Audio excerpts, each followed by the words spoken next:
Alô?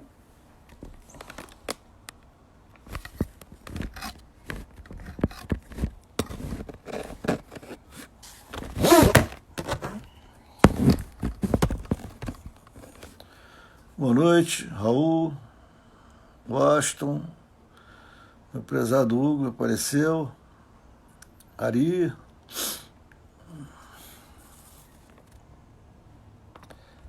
Frederico.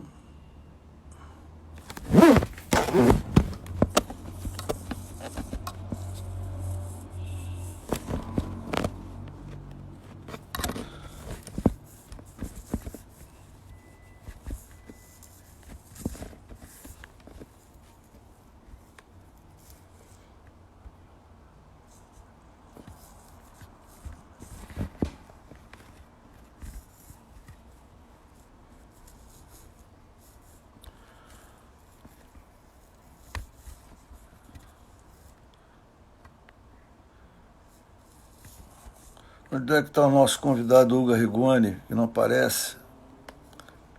Simone, boa noite, chegou. Ari, Simão.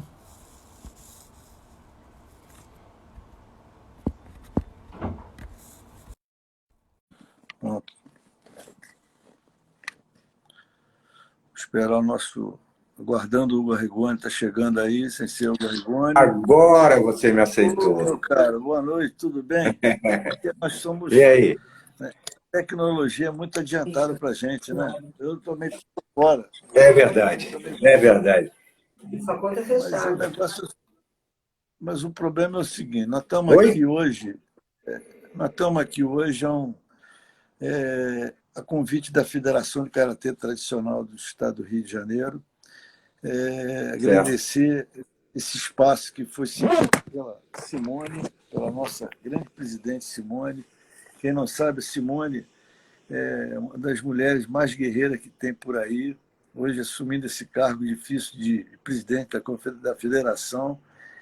Ela é quinto dan da ITKF, da CBKT, ela foi tetracampeã brasileira, bicampeã da Copa Sul-Sudeste, terceiro lugar no Pan-Americano e terceiro lugar no Mundial Interclubes. Essa é a nossa presidente que nos cedeu esse espaço da federação. Mestre Hugo, faz aquela introdução de sempre, fala para a gente sua vida, 2 minutinhos só para a gente iniciar o nosso bate-papo. Quem é É, Hugo é, Arrigoni?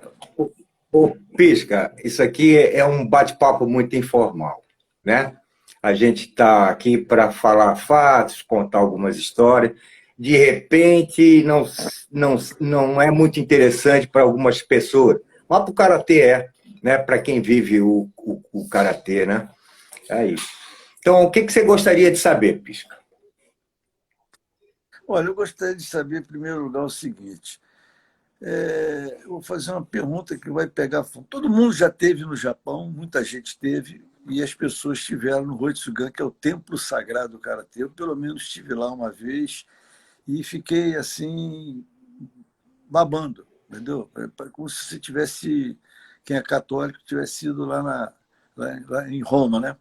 Agora, eu te pergunto, você foi para o Japão quando você tinha, vamos fazer as contas, 21 para 22 anos. Chegou lá no Japão com a sua malinha, foi para Isso. o Roitsugan. E aí, meu caro, conta pra gente como é que é a experiência de ficar no Japão feudal, sem falar japonês, sem falar somente com a mala na mão. Como é que foi essa experiência? É, eu já tinha falado sobre essa história, mas é sempre bom a gente voltar ao tema, porque tem coisas, às vezes, que a gente esquece de falar, né? Eu fui para o Japão a primeira vez, foi depois de ter ganho o Campeonato Brasileiro, né? E quem me deu essa passagem foi o Pedro Gama Filho, né? Que eu estudava na Universidade Gama Filho, fazia Biologia e Educação Física, né? E ele me deu a passagem, um estágio no Japão como um presente, né? Então o Tanaka escreveu um monte de carta para mim e eu fui lá para o Japão, né? Fui lá, cheguei lá para cada um.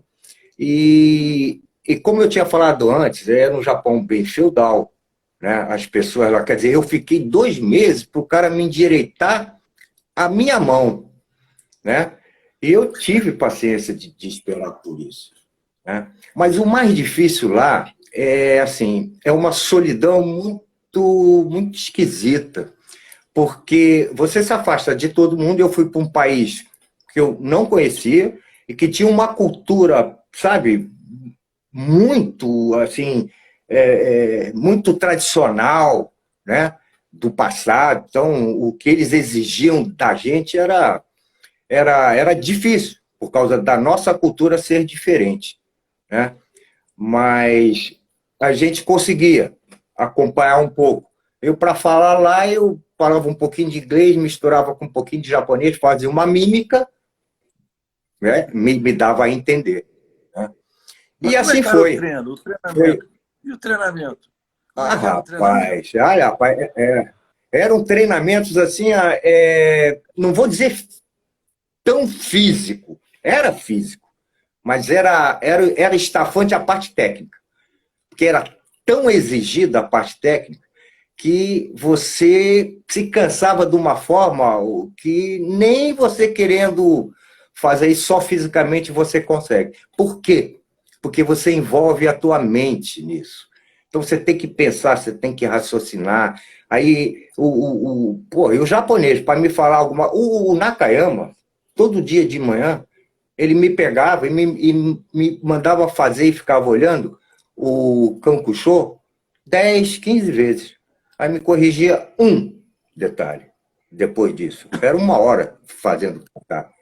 Aí na outra vez ele fazia a mesma coisa e me corrigia um outro detalhe. Então você, além de tudo, Pisca, você tinha que ter um pouco de paciência e compreender como é que eram feitas as coisas lá. Porque lá, na Nihon Karate Kyokai, se você não mostrasse interesse em aprender, ninguém nem te olhava, entendeu? Eu me lembro quando Então, eu era tive lá, muito o difícil. Nakayama olhava só a base e esquecia. E tinha aquele negócio do soji, que você tinha que limpar o dojo depois, né? Conta também, você passou por essa Exatamente. aprovação.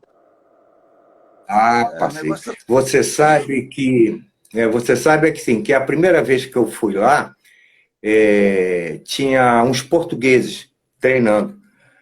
Pô, no dia seguinte, dois foram para o hospital e 2 dias, 3 dias depois eles estavam voltando. Aí eu soube a história lá, o que que aconteceu.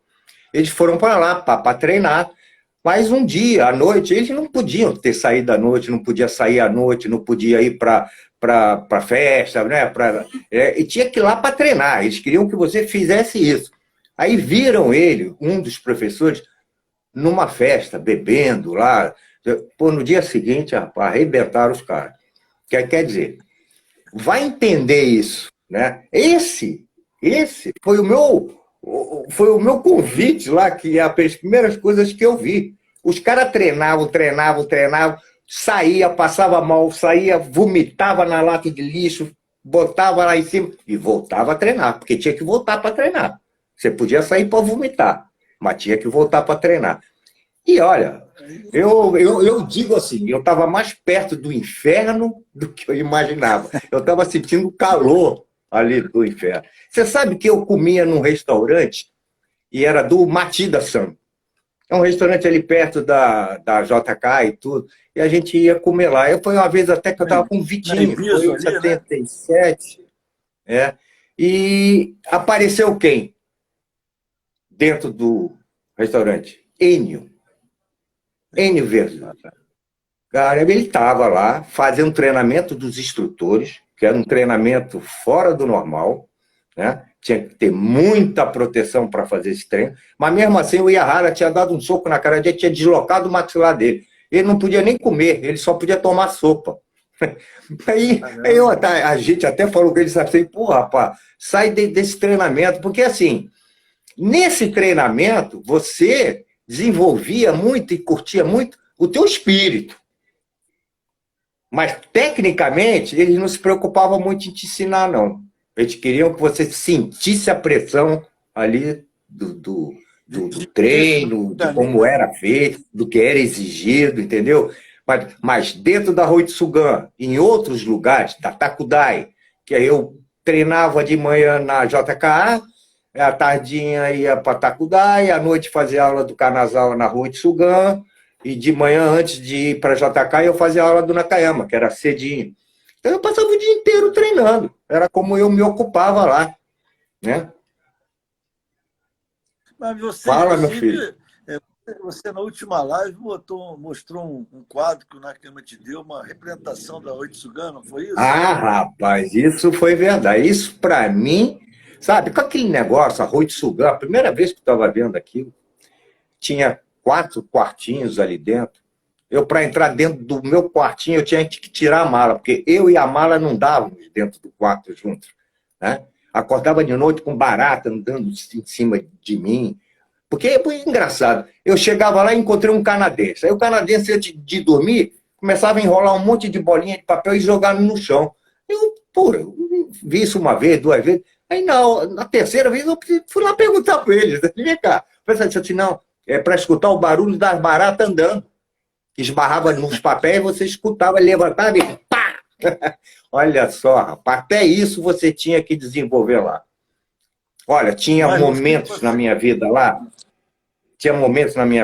Pisca, que eu pegava a minha passagem, olhava ela e disse, eu vou embora, aqui, eu não sei o que eu estou fazendo aqui. Eu disse assim, mas se eu voltar para o Brasil, o que eu vou falar? Eles vão me perguntar, eu vou falar o quê? Que não aguentei? Que desisti? Então isso me dava, sabe, foi a época que eu encontrei o Ricardo Carvalho lá. Ricardo Carvalho, caramba, que outro dia estava até comentando sobre ele, né? Ricardo Carvalho. Agora, vem cá, você ganhou uma representação da Roitsugan, não é? Aquele quadrinho você tem até hoje. É, porque assim, eu quando eu apresentei a carta para o Nakayama já me conhecia, ele já tinha vindo aqui no Brasil. Então, eu, quando apresentei a carta para ele, ele chegou e me recebeu assim de uma forma muito especial, né? Ele e o Kanazawa, e os dois moravam no mesmo prédio, um num andar e o outro num outro andar. E a Roitsugan era a academia dos dois. Nakayama dava o treino de manhã e o Kanazawa dava o treino na tardinha. Eu fazia os dois. E já tinha diferença lá. Kanazawa já puxava um pouco para o estilo dele, de fazer as defesas mais abertas e tudo, mas o Nakayama conservava aquela tradição lá do estilo Shotokan que ele recebeu, né? Então tinha essas diferenças lá. Então eu, para fazer a aula de um, eu tinha que me adaptar para aquela aula, senão eles iam ficar me corrigindo toda hora. E para fazer a aula do outro, eu tive que também, né? Mas você sabe que em dado momento eu cheguei para ele e falei com ele em inglês, misturando aquelas coisas tudo, com maior dificuldade, que eu gostaria de abrir uma academia no Rio, no Brasil. Eu gostaria de usar o nome Roitsugan. Eu disse assim, será que o senhor me daria a permissão? Ele olhou para mim assim, aí falou assim, marcou o dia, foi no dia seguinte, tal hora você vai lá em casa, né? Pediu para me subir, eu fui lá, ele me recebeu, me sentou, aí a mulher veio, serviu chá. Aí eu ali, rapaz, assim, aí pegou aquele papel, aquele pincel, escreveu um monte de coisa lá e me entregou. Eu não entendia que era um documento. Eu entendi que ele fez ali uma graça comigo, escreveu Roitsugan e me deu. Mas quando eu cheguei no Brasil e dei, e mostrei para o Tanaka olhava para mim, olhava para o negócio, olhava para mim, olhava para o negócio aqui, como é que tu conseguiu isso?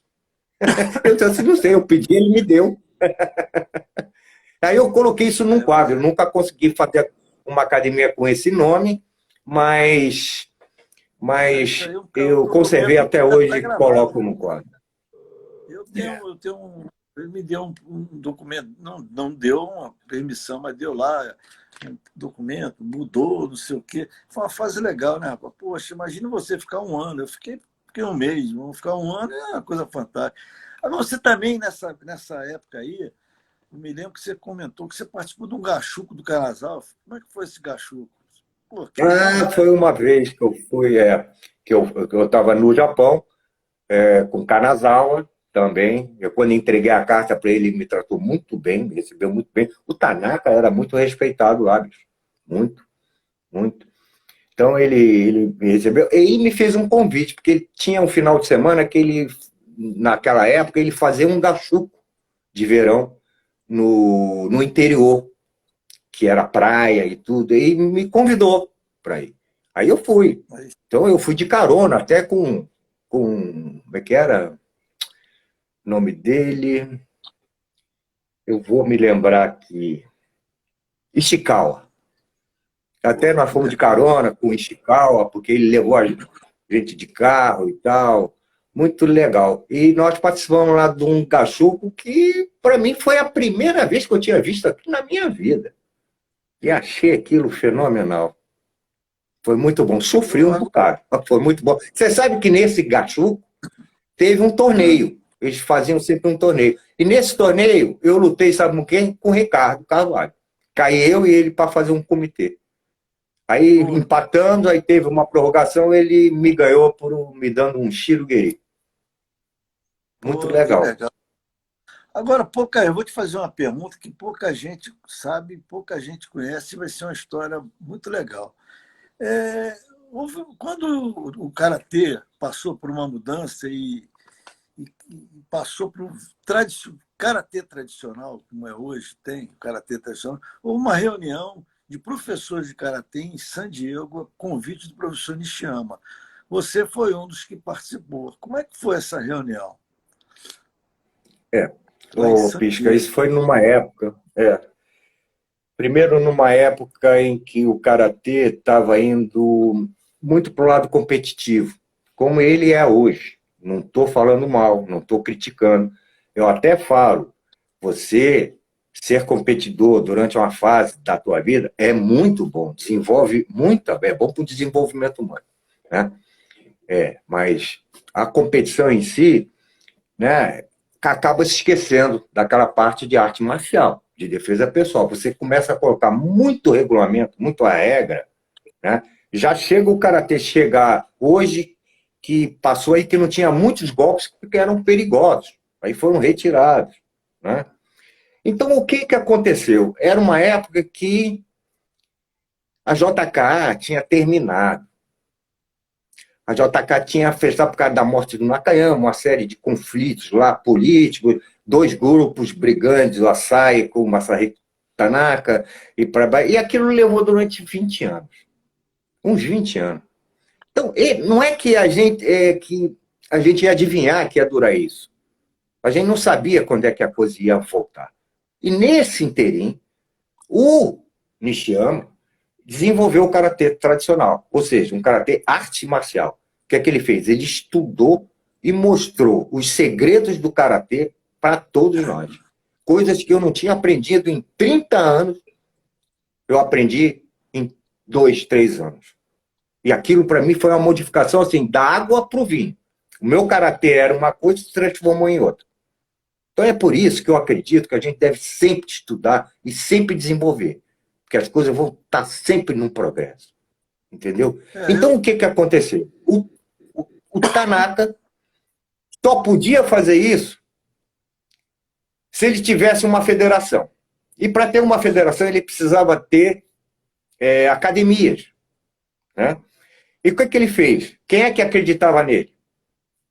Eu, Vitinho, Ronaldo, Lirton, Paulão, Inoque, e fomos nós que fizemos a reunião com ele. Ele explicou que ele não queria mais seguir naquele caminho, porque ele estava vendo a coisa se desvirtuando muito, e para recuperar a parte da arte marcial, ele estava seguindo esse caminho.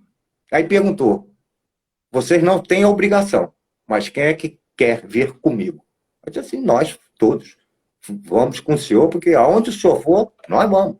Isso aí é uma credibilidade de mestre, sabe? A gente sabia, a gente acreditava no Tanaka. Então, a partir daí, foi fundada a Federação de Karatê Tradicional do Estado do Rio de Janeiro. E ficou durante 2 anos, como eu já falei. Oi?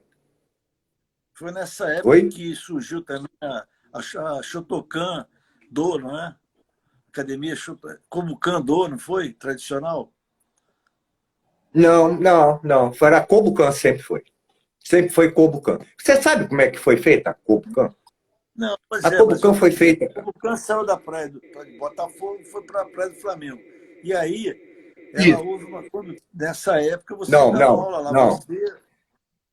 não. Da praia de Botafogo, saiu por causa do metrô, foi para outros lugares. Passou em 2 lugares, inclusive um em Copacabana, onde tem lá um prédio ali em frente ao Rox, ao Cinema Rox. Então, É. também foi ali, entendeu? Ele ficou um pouco assim, sem lugar. Aí o que, que aconteceu? Nós conseguimos, os alunos, junto com a Tanabe, conseguiu arrumar um lugar no Morro da Viúva, ali, que era um imóvel do Flamengo e tal. Aí o que, que fez? Construíram, quer dizer, construíram, adaptaram o troço todo para uma academia, fez mais obras, o Watanabe que comandou isso, nós ajudamos. E o que, que aconteceu? A academia começou a funcionar ali com 3 professores, eu, Ronaldo e Vitinho. E, logicamente, a aula do Tanaka, que era à noite. Ficamos durante uns 2 anos ajudando o Tanaka ali, né, para a academia ir funcionando. Até um dia que eu tive que sair, que eu fiz a minha, o Vitinho fez a dele, e a pessoa que ficou junto com ele foi o Ronaldo, que foi o que ficou lá junto com ele. Pô, que legal, né? Agora, vem cá, voltando assim, a gente falar sobre a sua parte de lutador, como é que foi? Conta pra gente o Mundial de 72, como é que foi isso aí? Deve ter sido uma experiência fantástica, né? Como é que você se preparava? Primeiro, conta pra gente como é que você se preparava antes de uma luta dessa. Você dormia tranquilo? Rapaz, Como é que era? Você jantava, não tinha fome? Como é que você jantava? Porque você tem aquele sangue italiano na veia, né? Corre aquele sangue, a gente vê, né? Pulsa, né? Isso já é rapaz, 90%. Como é Pisca, você que sabe era? o que, que acontece? Olha, naquela época, não tinha treinamento científico, não existia condicionamento físico, não existia preparação física, não existia nutricionista, não existia a musculação, que era uma coisa que, porra, qualquer esporte tem que fazer porque protege as articulações e tal. Isso não existia para a gente. Fisioterapeuta também, não? Nem Não existia, era uma fisioterapeuta. coisa feita. Então, o que, que a gente fazia? Você sabe como é que era o programa? 5 horas da manhã a gente estava na praia de Botafogo, correndo na areia fofa, fazendo 8 quilômetros na areia fofa, correndo. Saí dali correndo, a São Clemente era ali em frente, a gente atravessava a rua correndo, ia para a academia, treinava 2 horas e meia. Aí acabava, ia para casa, almoçava, descansava um pouco, voltava, ia para o Yacht Clube. Aí estava Tanaka, Takeuchi. Aí o que, que a gente fazia? Treinava mais até as 5, 6 horas da tarde. E era assim, durante 15 dias. Fora aqueles que a gente ficava, antes de viajar, o Tanaka colocava a gente dentro da escola de educação física do Exército. E prendia a gente lá. Não podia sair, não podia receber visita, não podia. E não tinha celular, não tinha nada dessas coisas, então não tinha essa preocupação. E lá você nem podia sair. Comer, treinar e dormir ali dentro durante 15 dias. 15 dias. Aí o que, que ele fazia? Quando passava os 15 dias, ele parava de vez o treinamento. Ficava 1 dia, 2 dias sem treinar, aí a gente viajava. 3 dias, 4 dias. O que, que acontece com o organismo? Fica explodindo, você fica 15 dias produzindo energia e gastando, produzindo energia, produzindo e gastando. Aí chega uma vez que você produziu energia e não gasta, aquilo ficou dentro da gente, cara, de uma forma, eles já sabiam disso. Aí eles falaram assim, agora vamos abrir a porteira. É como se abrisse a porteira e saísse um monte de touro louco para correr. Então era assim que a gente era preparado espiritualmente para ir para essas competições aí. Mas não é mole não, né? Mas conta pra gente Você assim, sabe? esse Mundial aí, como é que foi esse Mundial? Mas vai, continua. Desculpa interromper. Não, é porque nesse Mundial, eu olhei a equipe japonesa, só tinha gente, rapaz. Era Masahiko Tanaka, novinho, de barbicha, careca, ele era meio monge. Tá, tinha todos os maiores lutadores e professores estavam ali. Depois eles se tornaram só mestres e, pô, foram desenvolvendo, né? Agora, o outro foi em 77, foi no Japão, que eu ganhei o Yahara, né? Aquelas coisas todas. Foi muito legal lá, foi muito especial a participação do Brasil lá, para a gente, né? E as lutas foram muito boas e a gente, por pouco, não conseguiu passar ali. Eu não sei se a gente ia chegar na final. Foi nesse campeonato que eu ganhei a medalha T-Best 8, os 8 melhores lutadores de karatê do mundo. Estava eu, Masahiko Tanaka, então, sabe? Então, para mim foi muito importante. Eu tenho até hoje essa medalha, né? Que ela representa para mim uma época. Não representa Não é que tudo, represente que eu fui campeão, que eu ganhei a medalha, mas me representa uma época. Oh, que legal, ter uma medalha dessa, você não precisa falar mais nada, né? O que você foi no karatê? Estava até medalha aqui, tá explicado tudo, né? Agora, deixa eu te fazer uma pergunta assim. O que você acha que do karatê antigo, vamos dizer, dos tempos dos anos 60, 70, para o karatê atual? Você acha que houve muita melhoria? Ou o karatê deu uma quedinha? O que você acha? O que você acha que está faltando no karatê ou que o karatê melhorou? Você acha que, como é que você vê essa transição do karatê? A transição, você quer que eu te diga? Quem faz a sua aula, desculpe falar, eu sei, você é aquele camarada que é aquele professor que você manda dar um soco andando, aí você explica que tem a força sai daqui, vai lá e termina aqui, tem a compressão, quer dizer, você junta toda uma base fisiológica, biomecânica, você dá uma explicação científica no movimento. Você não tinha na sua época isso, né? Você chegava... Não, eu vou te explicar da melhor forma. Assim, o karatê, eu aprendi karatê não sabendo direito o que eu estava fazendo. Eu fazia, né? Eu tinha habilidade, eu tinha uma série de coisas que eu conseguia fazer. Eu conseguia imitar bem, né? Olhar, prestar atenção e fazer igual. Mas eu era campeão de kata, eu era um dos melhores que faziam kata, porque tinham pessoas que faziam kata bem e tal. Era até meio ridículo na época, e as pessoas chegavam para mim e diziam, você vai entrar para fazer kata? Eu disse assim, vou. Ah, então eu não vou. É como se eu dissesse, por que você não vai? Não, porque você vai ganhar. Eu disse assim, mas eu posso escorregar, eu posso dar uma falha, entendeu? Aquele negócio todo. Bom, mas o que eu queria dizer é assim, eu quando fui para San Diego para fazer a aula e os cursos do Nishiyama, é o que eu digo. Eu comecei a aprender karatê ali, aprender, ou seja, você entender o que você faz, o que eu fazia, né? Eu levei anos na minha vida para perceber que o que eu desenvolvi na minha vida inteira, dentro das minhas lutas, o que eu mais era Mikiri. E se me dissesse esse nome, eu disse assim, o que é Mikiri? Quem é essa mulher? Entendeu? Sabe? Então, o estudo, Pisca, faz com que você evolua. O conhecimento que você bota para dentro faz com que você evolua. Você sabe, a única coisa ruim disso é que eu não posso mais fazer, eu não posso usufruir mais disso. Por causa... você por causa do nosso físico, por causa das nossas limitações, por causa dos nossos problemas. Então, mas o conhecimento que você adquire, você pode passar adiante e fazer com que um outro faça o que você não conseguiu fazer na sua vida. Entendeu? Então, o conhecimento para isso é essencial.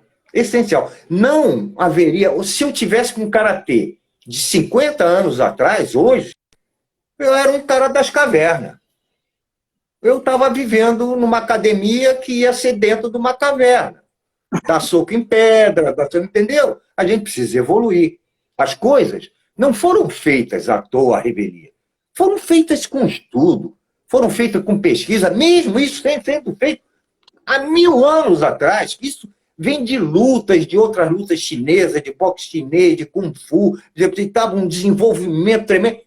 Isso não se deu apenas por prática, se deu por estudo e conhecimento. Então, hoje em dia, Pisca, ainda bem que as pessoas caíram assim, estão vendo que precisam de conhecimento para poder... Porque tem muito aquele negócio da informação, misturar informação com conhecimento. Então, quando você pega uma pessoa com conhecimento, você sabe muito bem diferir daquela que tem informação. Então, hoje em dia, quem vai aprender karatê tem todas as condições de ir para o lugar e para o caminho que quiser. E com a consciência ali do que ele vai fazer. Então, graças a Deus, hoje, o progresso do karatê depende desses estudos todos. Você já pensou, um momento da minha vida, eu estar numa aula do Nishiyama, eu, Sasaki, Matida, Kazu, eu aprendendo junto com os meus professores, ou com os professores que estavam ali, e eu voltar para o Brasil e a gente ensinar isso para o Watanabe e para o Tanaka? É verdade. Quer dizer, olha só, porque o Tanaka não viajava, tinha problema, não gostava de frio, ele tinha uns probleminhas dele e tal, e não gostava muito, então ele nunca foi a San Diego, nunca fez curso. Mas quando o Nishiyama vinha aqui, sentavam numa mesa com ele e ficavam 30 horas conversando. Puxa vida, se eu pudesse ter feito isso, o que eu ia aprender, rapaz? Só que a língua não me deixava. Mas as coisas eram feitas assim. Então, esse foi um pulo do karatê caverna para o karatê arte marcial moderno. É o quê? Não houve modificações, ninguém inventou nada, não tem golpes novos, não é isso. É você entender o que você está fazendo e, com esse estudo profundo, você melhorar a coisa infinitamente. Isso é que é o objetivo. Eu noto nas suas aulas que você foca muito essa parte, né? Essa parte de compressão. E quem entende, quem passa a entender esse conceito, modifica totalmente o karatê, não é? É um negócio fantástico. E você, especialista hoje em dia, dá aula sobre isso, né? Você tem um público hoje que você dá aula de Pisca, você falou uma coisa bem dita aí. Você falou compressão. Compressão. Nem todo mundo sabe o que é compressão no karatê. É uma coisa que eu nunca soube que existia. E é a compressão que faz com que tudo se modifique, que os golpes se transformem da água para o vinho. Fiquem muito mais eficientes. Essa compressão é extremamente necessária. Agora, tem gente que diz, não, compressão, faz força para o chão, e não sei o que lá. Agora, pega alguém e diga assim, me explica o que é compressão, como é que se faz, como é que exerce, como é que as forças exercem, como é que você faz os vetores, como é que você... Senão, você vai ficar só naquele negócio. Não, tem que ter compressão, mas não sabe o que é, não sabe fazer e não sabe ensinar. Agora, deixa eu te fazer uma pergunta aqui. Tem muita gente perguntando, eu queria agradecer esse pessoal todo que está entrando, tem tanta gente. Gente, se eu for agradecer a todos, me desculpe, eu vou parar com essa explanação maravilhosa aí do mestre Hugo e fica uma coisa meio quebrada, né? E ele, como está desenvolvendo, está espetacular. Agora, vamos voltar um pouquinho no tempo. Conta para a gente umas 2 lutas que você teve, assim, que você achou sensacional. Como é que é esse momento de você entrar? Cada um tem um momento de entrar. Um beija a medalhinha, outro olha para cima, outro fala, meu Deus, tomara que não perca um dente, né? Todo mundo já passou por isso. E como é que você fazia na hora de entrar? Você tinha algum ritual? Olha só. Você vê que essa nossa live, o grande barato é que não tem nada combinado, né? Tá saindo, as coisas vão saindo, né? É o grande barato dessa live, que as coisas estão saindo. Eu tinha um comportamento, Pisca, que eu fui entendendo depois, né? Que eu não entendia na época, eu só achava que aquilo me fazia bem, né? Eu não conversava com ninguém. Eu não gostava de ficar com ninguém. Eu me afastava, me sentava assim, isolado, sabe? Ficava pensando, só pensando em karatê, em luta e tal. Eu não queria me dispersar com pensamento. Aí as pessoas até me sacaneavam, diziam assim, porque eu estava ali chamando os espíritos e não sei o que lá. Mas não era. Bom, podia até ser que eu chamasse os Pode ser, espíritos ali para sim. me proteger, né? Mas eu gostava de fazer isso aí. Aí, assim, como é que você lutava? O Matida, foi no dia do meu exame, de sexto grau, eu não, sei, não me lembro, mas ele me perguntou assim, ele me chamou na frente de todo mundo e disse assim, o que você pensava quando você lutava? Aí eu olhei para ele, eu disse assim, bom, Ceci, primeiro que eu fechava os olhos e me sentia como se eu estivesse dentro da academia. Eu estava dentro da academia, então de repente aquela sensação se transformava que apagava tudo em volta. Eu só conseguia olhar o meu adversário ali, entendeu? Mas por que era tão eficiente a coisa? Porque ele dizia assim, você não pensava em nada? Eu dizia assim, não. A minha mente ficava vazia. Aí, pisca, que eu Você fui entendeu? entender o que é isso. A mente vazia e para que Vazia. que você só vai aprender com a experiência e só vai aprender se você for buscar a resposta. Então aí é que eu comecei a entender, disse assim, você quando luta, a tua mente tem que estar vazia. Agora, o vazio é explicado. Não é uma coisa inexplicada. Né? Só que cada um consegue manter a sua mente vazia particularmente. Eu consigo de uma forma, você pode conseguir de outra, entendeu? Mas isso era importantíssimo, imprescindível para mim fazer uma boa luta. Eu me lembro que eu vejo que nas suas aulas você dá muito foco no Miquiri. Talvez porque sua vida tenha sido um eterno Miquiri, né? Porque você passar por esses momentos todos, de ir para o Japão, lutar, luta ali, luta aqui, luta lá, você teve que fazer um verdadeiro Miquiri na vida para você estar hoje inteiro aí, né? Não é não? Fala sério. Você falou bem. Você está usando a palavra de uma técnica do karatê para ser usada na vida. E isso é o que nós fazemos. Só que eu, de repente, faço com mais habilidade e tudo, né? E de repente eu nem sei o que eu estou fazendo, mas é verdade. Às vezes os problemas vêm. Ó, Miquiri é uma relação espaço-tempo, distância-tempo, que tem que explicar durante um bom tempo para se entender. Aí, entendeu? Então, assim, na vida, às vezes tem problemas que vêm em cima de você e você, em vez de pegar, bater e enfrentar, você pega, se afasta dele, o problema chega até um certo ponto, quando ele começa a não ser mais problema, é que você pega e vai. Então, você faz isso na vida. Você faz isso com as tuas coisas, né? Você faz isso no teu trabalho, você faz isso com as pessoas normalmente, quando você conversa e lidar numa discussão. Você, às vezes, você não ataca, você só fica na defesa, e quando você defende, você dá um leve contra-ataque, você mantém uma distância. Se você passar isso tudo para a tua vida, é isso que as pessoas não entendem no karatê. Que karatê é vida. A gente faz karatê hoje para viver, e viver bem, dentro de uma sociedade com saúde, sabe? Tratando as pessoas, socialmente construído, entendeu?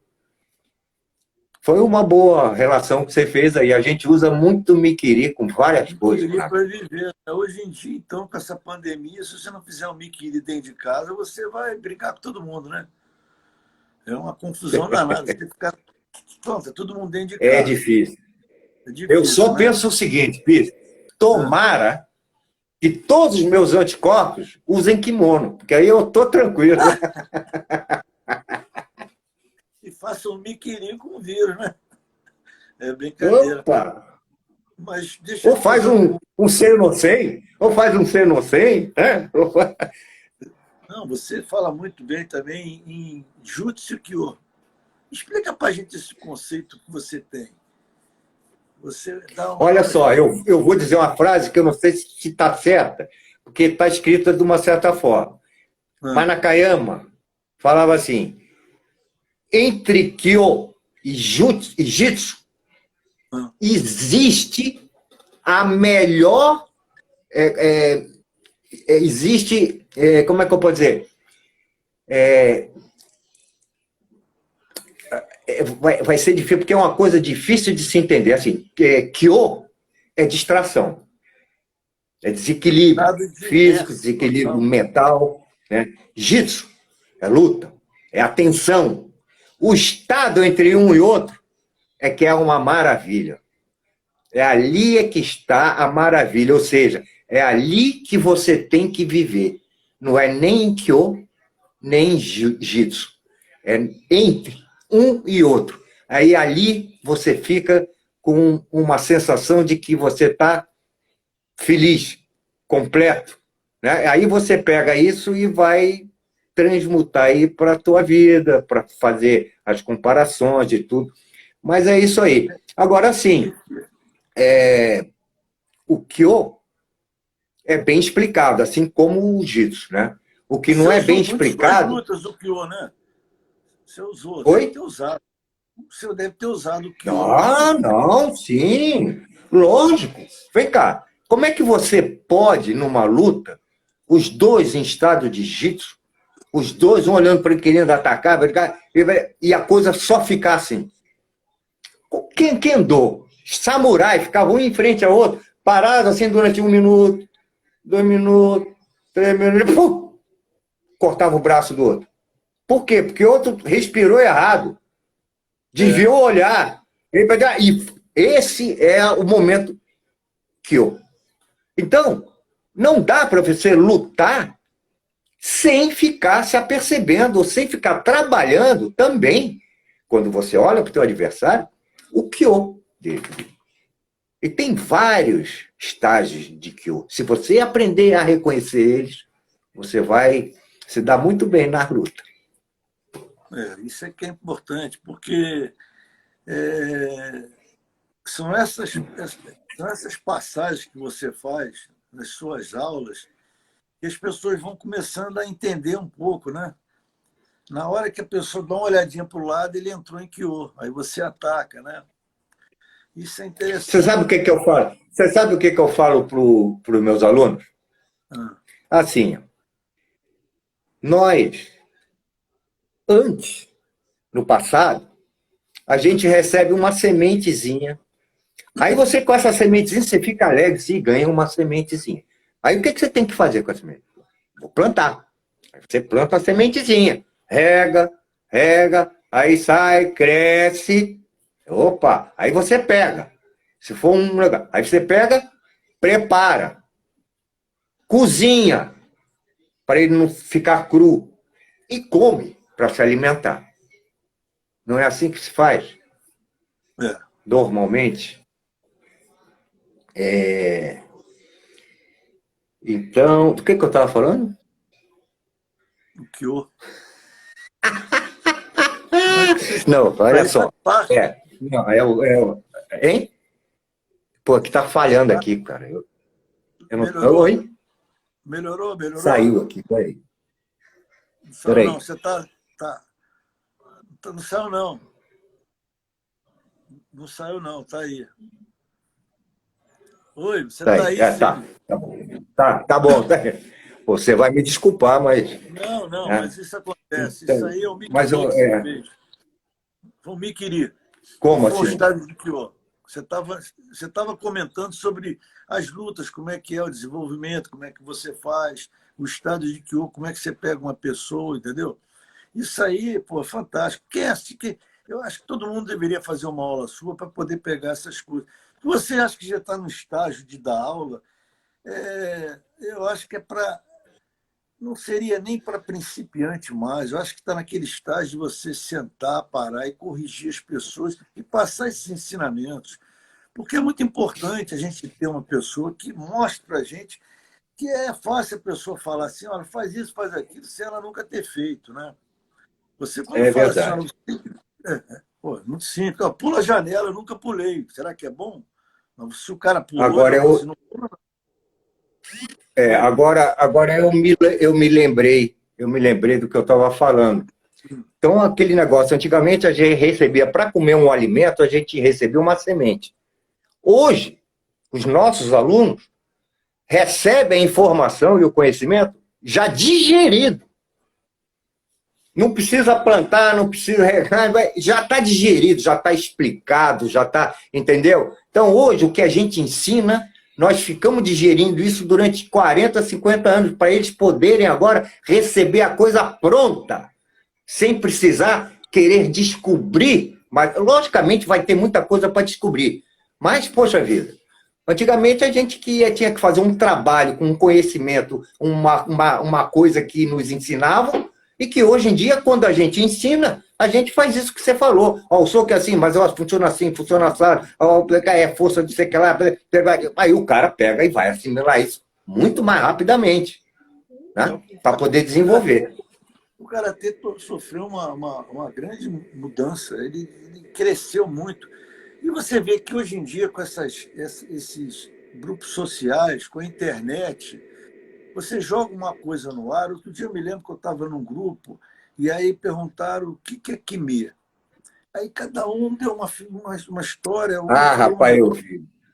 Você viu? Então, aí eu pergunto, Ó, Khmer, vamos lá, defina o Khmer. Você é a pessoa própria para falar sobre Khmer.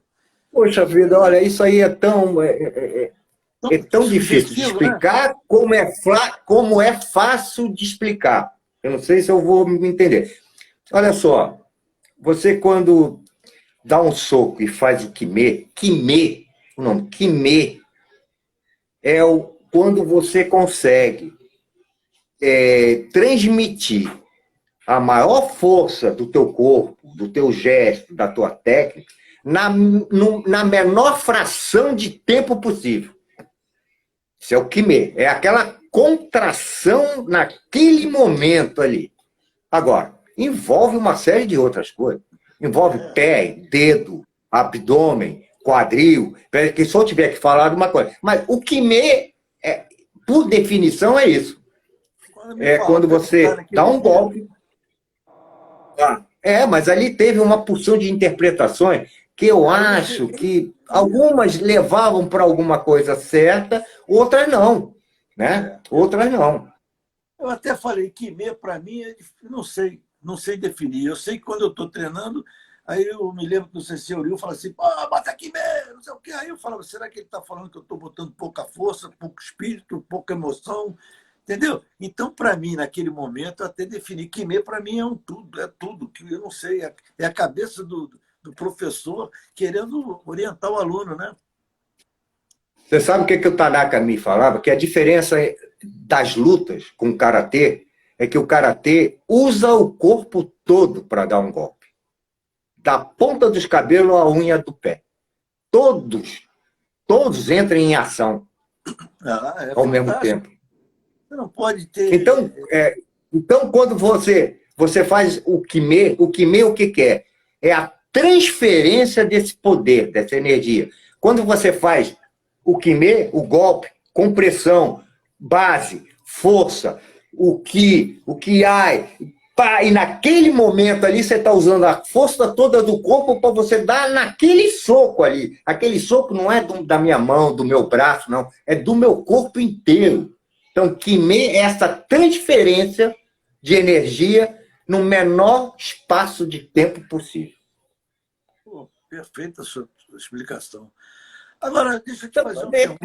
Pode ser entendido de outras formas, né? E eu estou aberto também. Se alguém quiser me explicar de uma outra forma, eu sou aberto a isso. É fantástica. Mas agora, nós já estamos com 19 minutos, 49 minutos, tem um pouco tempo para acabar, mas eu vou te fazer uma pergunta. Você, a vida inteira, teve uma única ideia. Nós tivemos uma carteira de identidade, né? Como você sempre diz, em que lá tem o nome do pai e o nome da mãe. Nós temos o nosso nome do pai gravado lá, né? Quer dizer, Exatamente. nós começamos por caminhos distintos e hoje convergimos para um caminho único, né? os pais eram irmãos, né? Quer dizer, você com o Tanaka e Tem, eu com o Ryu, hoje estamos aí é, juntos, né? exatamente. Somos da mesma família. Na Somos da mesma família, família. mesmo sangue, sangue japonês. Agora eu te pergunto o seguinte: você fez uma coisa que eu estou doido para fazer. Você escreveu um livro. E um livro com o nome do Tanaka, coisa que ninguém fez. Como é que foi isso aí? É, Como é que surgiu essa. eu consegui isso. Eu consegui isso com o Tanaka, você sabe como? Eu falei para ele que eu estava querendo escrever um livro e tudo, mas um livro diferente. Eu não queria mostrar golpes, o soco é assim, fala, defesa é assim, base é assim. Tá? Isso aí, os livros todos transmitem isso, né? De uma certa forma. Aí eu fiz assim, eu quero fazer um livro de karatê onde a gente possa comentar, discutir e debater coisas do karatê. Então eu botei o nome do livro assim, Considerações sobre o Karatê Do. É escrito por mim, fui ajudado pelo Sepúlveda, um aluno meu, que foi de Marinha, e a supervisão toda, os comentários todos, foi feito pelo Tanaka, no livro, todo ali. Então, as coisas todas foram feitas assim, né? E o que eu faço assim? Lá dentro do livro, os capítulos, considerações sobre o kata. Então, é uma discussão de como é feito, de como pode ser feito, de como tem gente que faz assim, gente que faz assado. Né? Um exemplo é girar o pé. Tem gente que gira o pé com a ponta do pé, tem gente que gira o pé com o calcanhar, e eu sou, junto com o Tanaka, que a gente gira no mesmo lugar, é como se tivesse um prego em cima do peito do pé. Então, assim, são considerações que eu faço sobre kumite, sobre kata, sobre juipon, sobre... Eu explico o que é desenvolvido quando você faz juipon, quando você faz sambon kumite, né, shiai com kumite. Então, eu faço considerações sobre isso tudo. Ainda tem considerações sobre o karatê jutsu, que eu peguei apontamentos e comentários também do Vinícius, que me ajudou, me deu um material para isso, né? E tem considerações sobre o hidrokaratê. Então eu falo sobre hidrokaratê, ninguém está inventando isso. Não, é a mesma coisa que corrida na água. Você pode fazer um karatê dentro da água. Só que tem uma série de coisas ali que você precisa saber. A taxa, por exemplo, que é a principal, a taxa de transferência é zero. Não adianta você treinar dentro da piscina para querer melhorar a tua técnica. Deu para entender? Serve para outras coisas. Recuperação física, né? Desenvolvimento físico, muscular, e aí uma série de outras coisas. Então, o livro é assim, é numa discussão em torno disso tudo. Considerações sobre o professor de karatê. Hein? Como é que o pessoal, se quiser comprar o livro, como é que faz? Olha, Pisca, é que terminou e o meu amigo Sepúlveda, lá, o meu aluno, ele está vendo uma segunda edição aí, né? Mas só que vai mudar de editora, porque a editora fez as fotografias muito mal, muito, sabe, não foi de boa qualidade. Então a gente vai procurar uma coisa de melhor qualidade. Assim que for feita a segunda edição, eu falo aí, coloca na federação aí, a quem se interessar. Tá bom? Tá joia. Agora nós estamos com o nosso tempo aí, falta um pouco de minuto. O que você diria para a galera que está assistindo aí? Desculpe chamar o pessoal de galera, mas nossos grandes karatê que estão assistindo. O que você diria para eles? Qual é o seu recado para o pessoal? Assim, vamos nessa época de pandemia dar um recado de mestre. Porque você chegou a um estágio de karatê que realmente as pessoas... A sua palavra ela tem uma força que gera emoção. Outro dia eu vi você falando 5 minutinhos que você deu umas palavras para um grupo, até falei com você, puxa vida, pareceu ali tudo, assim, um monge, professor, foi espetacular. Eu gostaria que você desse uma explanaçãozinha do que você acha que a gente tem que fazer para melhorar o karatê, para melhorar nosso modo de vida, e o que o karatê pode nos ajudar.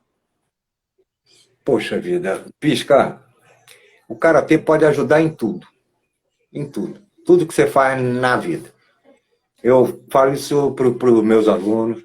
Os ensinamentos ali transcendem a academia. São coisas para você levar para a tua casa, para o seu trabalho, para as tuas amizades, para os teus relacionamentos.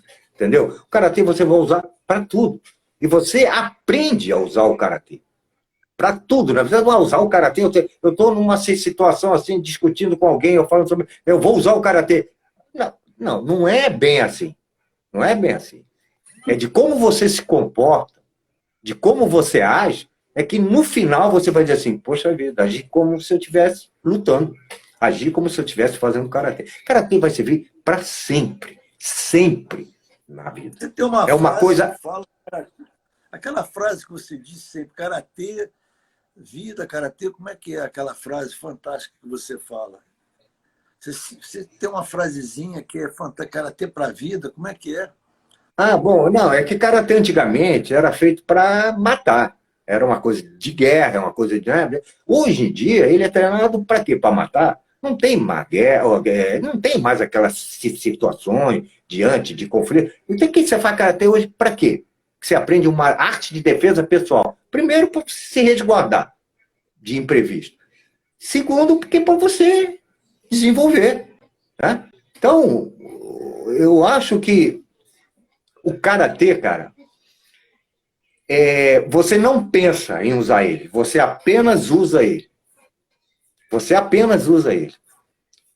Entendeu? Você não tem como pensar. E assim, eu acho que todo mundo que faz karatê tem que saber o seu o do que você escolheu para caminhar. Tem caminhos que são paralelos, levam quase ao mesmo lugar, né? Mas são paralelos, né? E tem caminhos que são opostos, né?